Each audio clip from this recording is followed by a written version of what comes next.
શ્યામ કુમારના નમસ્કાર. આજના વિડીયોમાં આપનું સ્વાગત છે. તો ચાલો દરરોજની જેમ આજે પણ મેળવીએ ઉપયોગી જાણકારી, પણ ચેનલને સબસ્ક્રાઇબ કરવાનું ભૂલતા નહીં. ખાલી પેટે કેટલીક વસ્તુઓનું સેવન કરવાથી પાચન સંબંધી સમસ્યાઓ થઈ શકે છે. જાણો કે તમારે સવારે ખાલી પેટે કઈ વસ્તુઓનું સેવન ટાળવું જોઈએ. તમે ઘણીવાર લોકોને એવું કહેતા સાંભળ્યા હશે કે ખાલી મગજ શેતાનનું ઘર છે. તમારા પેટનું પણ એવું જ છે. સવારનું પહેલું ભોજન તમારા આરોગ્ય માટે ખૂબ જ મહત્વનું છે. તે તમારા શરીરને આખા દિવસ માટે એનર્જી આપવામાં મદદ કરે છે.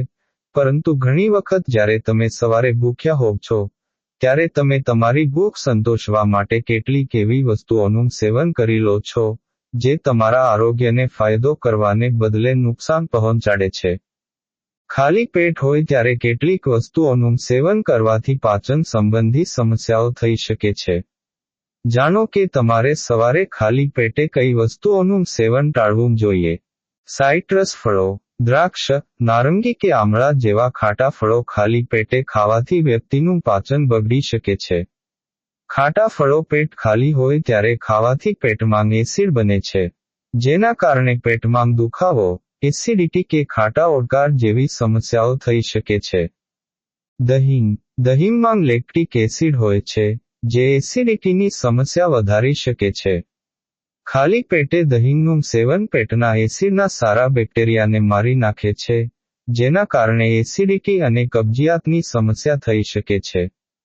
કોફી, ખાલી પેટે ચા કે કોફીનું સેવન કરવાથી એસિડિટી કે કબજિયાત થઈ શકે છે. એટલું જ નહીં, ચા અને કોફીમાં હાજર કેફીન મગજ પર પણ ખરાબ અસર કરે છે. તળેલો ખોરાક, ખાલી પેટ હોય ત્યારે તળેલો ખોરાક ખાવાથી પાચનતંત્ર પર અસર પડે છે, જેના કારણે વ્યક્તિને ગેસ કે પેટમાં દુખાવો થઈ શકે છે. ગળી વસ્તુઓ, સવારે ખાલી પેટ હોય ત્યારે મીઠી વસ્તુઓનું સેવન કરવાથી બ્લડ શુગર લેવલ ઝડપથી વધી શકે છે, જેના કારણે તમે દિવસભર થાક અને સુસ્તી અનુભવો છો. ખાંડનું સેવન કરવાથી તમારી શુગર વધી શકે છે, જેના કારણે તમને દિવસભર ક્રેવિંગ્સ રહે છે.